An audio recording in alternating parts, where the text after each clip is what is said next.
At ayan mga kabarya, sa video na ito ay pag-uusapan po natin ang isang napakalumang barya na 1885 Alfonso the 12th, 50 centavos de peso. Yan, isa po itong napakalumang barya kung saan ay pag-aari po ng isang online seller dito kay Carousel. At ito po ay binebenta niya sa 1,500 pesos. Yan, isa po itong old Spanish Philippine na silver coin. Yan, 1,500 pesos. Ayan, kilalanin po natin ang lumang barya na ito kung saan ay simulan po natin sa kanyang overside o harapan na bahagi kung saan ay makikita po natin dito ang nakaukit na mukha ng isang lalaking nakaharap dito sa ating bandang kanan. Kaya yan po ang mas malapitan at mas malinaw na kuha ng nagmamay-ari nito. Ayan. Ang nakikita natin dito ay siya po ay walang iba kundi si King Alfonso the 12th ng Espanya. Mapapansin po natin ang inscription na nakapalibot sa kanya na Alfonso 12 por la G de Dios. Nang ibig sabihin ay Alfonso the 12 by the grace of God. Ayan. Mahalagang malaman po natin na ang taong 1885 na nakaukit po sa ilalim ng kanyang leeg ay isang crucial year o napakahalagang taon. Ito po kasi ang taon kung kailan namatay si Alfonso the 12th sa edad na 27 lamang dahil po sa dysentery. Kaya ang baryang hawak ninyo, kung meron po kayong ganito, yan or yan nga nakikita po ninyo ngayon ay isa sa mga huling issue ng kanyang reign. Ayan, or pagkahari.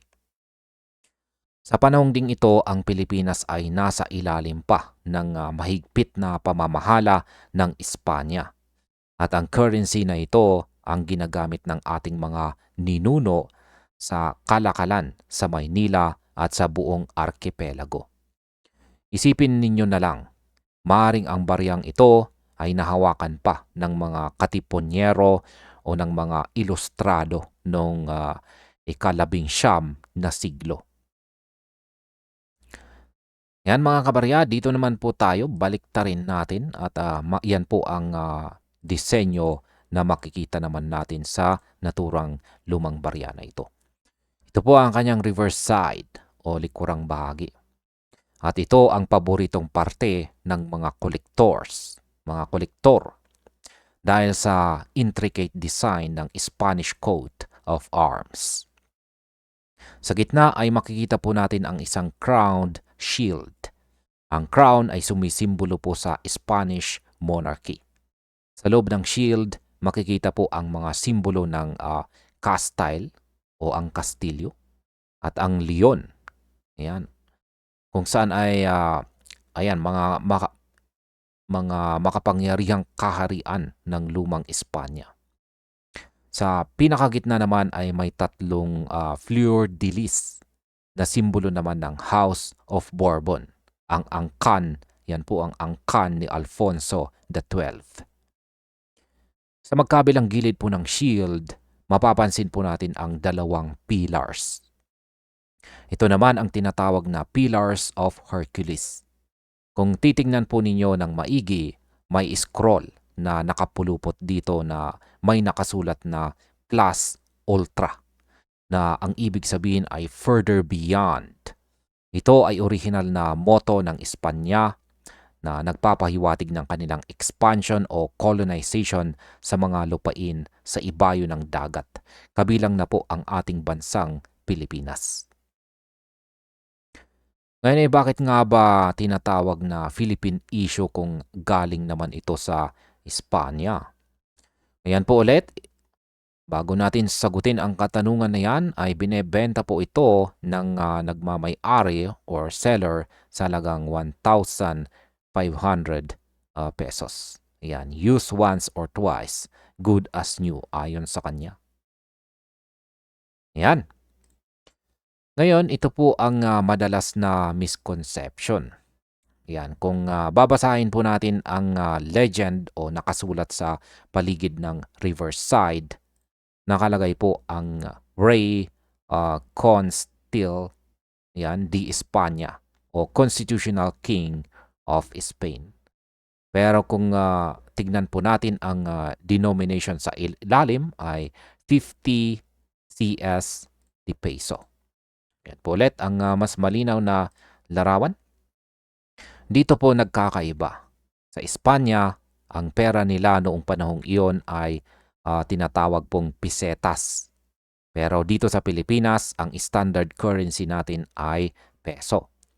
Ang bariyang ito ay specifically minted para sa sirkulasyon dito sa Pilipinas. Ito ay gawa po sa silver na may fineness na kadalasang nasa 0.835.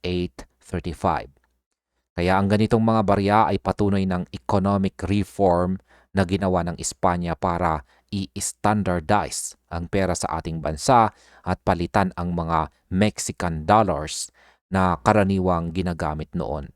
Kaya ito ay maituturing na legitimate part ng ating Philippine numismatic history. Ayan. Ngayon ay ang aking opinion naman tungkol dito ay ang 1885 Alfonso 12 50 centavos ay higit pa sa kanyang melt value. Yan, or melt value ng kanyang pilak. Ito po kasi ay isang tangible evidence ng ating kolonyal na nakaraan. Ang craftsmanship nito or pagkakagawa po nito ay pulido at ang historical significance nito ay napakalalim, lalo na't ito ay inilabas po sa huling taon ng buhay ng hari. Kaya para po sa mga collectors, ang pagkakaroon nito ay parang pag-aari ng isang pahina ng libro ng kasaysayan. Kung sana isang paalala sa komplikado ngunit makulay na kwento ng Pilipinas sa ilalim ng korona ng Espanya. At ayan mga kabarya, hanggang dito na lamang po tayo sa video na ito. Marami pong salamat sa panunood hanggang sa dulo ng video na ito.